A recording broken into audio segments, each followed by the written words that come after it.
Hey everyone, welcome back. We're back for another week. We took last week off. Hope everyone had a good week and a good trading week. Let's go ahead and get started with the pre-market analysis. My name is George. That's Franco over there. This is our pre-market analysis for the futures market. We trade the ES and the NQ. The micro ES, I trade the micro ES. He trades the full NQ. Let's go ahead and get started in the news today. Not much in the way of news on the calendar, but quite a few things have gone on over the last week. Prime Minister or former Prime Minister was assassinated and whatnot, so quite a few geopolitical things going on that may affect the markets. Not necessarily any scheduled news events on the chart. Although on Wednesday, I thought we had CPI is about to come. Right, when? On Wednesday, right? Wednesday or later this week. Yeah, later this week. That's really the bigger news. PPI, core PPI on Thursday.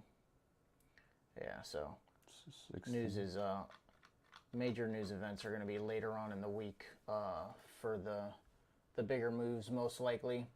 If we go ahead and take a look at the four markets overnight and over the last, this is the daily chart right now. Last week, actually, if we just go ahead and take a look at the weekly chart since we were off last week, they did close up. The weeks were up. They did not break any levels. The only one that broke above any previous weeks was the Russell down here on the bottom left. But the other three markets did not create new highs. As far as the weekly chart goes, it was basically inside bars. They did test the lows and break the lows, but the ES was an inside bar there, as well as the NQ closed inside. The whole range was inside of the previous weeks. So a somewhat slow and choppy week. We had very tight ranges. For example, on Wednesday, I believe it was, there was a very tight range until late in the afternoon on the ES. And so kind of what we were expecting for July so far, kind of choppy and slow. No real major breakout news, especially last week being a holiday here in the US. If we go ahead and take a look at, let's go to the hourly candle. We are down from Friday's close on all four markets.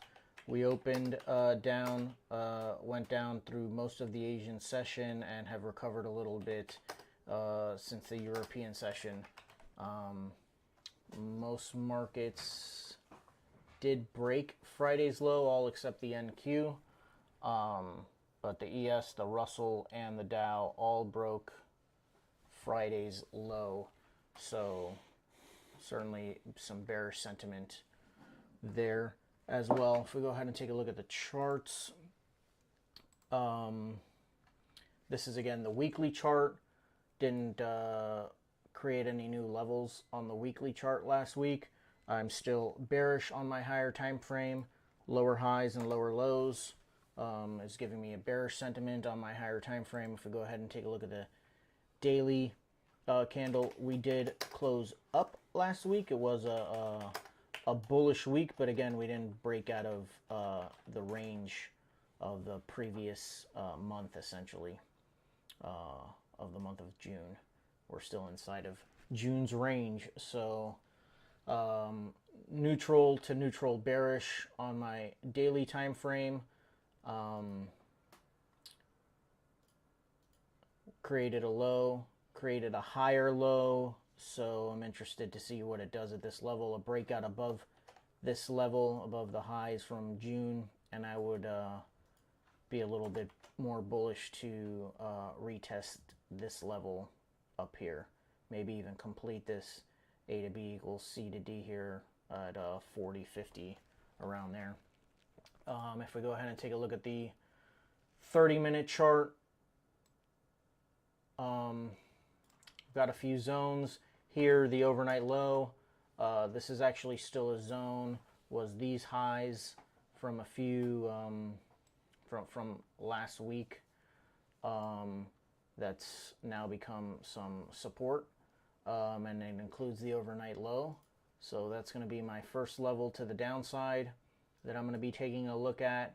And I have this level here from the overnight. I'm going to include it all the way up to the overnight high there, to the bottom of it. We did gap down slightly there, but I will include that. So this is going to be my level to the upside, and then the highs from Friday as well there. So these are my resistance levels to the upside, basically the overnight high and then the high from Friday. I've got the overnight low and then the low from last Thursday as another support level. The low from Thursday was also the highs of this range here, as well as from a few days past as well. So those are going to be my levels, my if-then statements. As usual, if we break out above and show strength, I'd like to be long, but if start to show some weakness, we'll look to get short. And the same but opposite to the downside. If we break, I'd like to see price continue to go down. These reversals, the false breakouts, so if it false breaks to the long side and starts to show some weakness, these are the trades that I'm really trying to work on myself.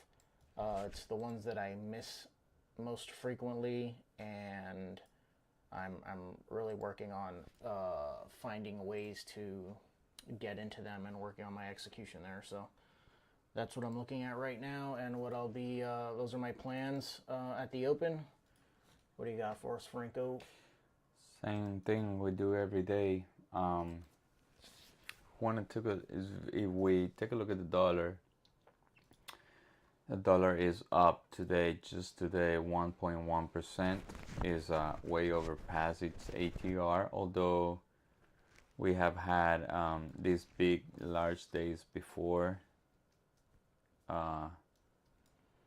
I'll be very careful. I have a level within the level, which is this blue line, that I will consider like, all right, here the dollar has to start to cough, because it could go up to here, but that means the dollar will go up 2% today. Is that realistic? I don't know. So if the dollar does stop going up here, the market is gonna hold, right? We have seen the market just holding there. Is negative today, but not very bearish sentiment, right? So I think everything is gonna have to be pegged to the dollar. What the dollar does, will be paying attention to. Also, I have this chart, the VIX. The VIX can certainly go up to here, like 27, and then after 27, I have 29.30, right? So let's put those points, right? 29.30 and 27. Let's see how the VIX reacts when it gets here. Other than that, I am mostly neutral today. I will play long and short with the internals, and to tell you the truth, favoring the long a little bit.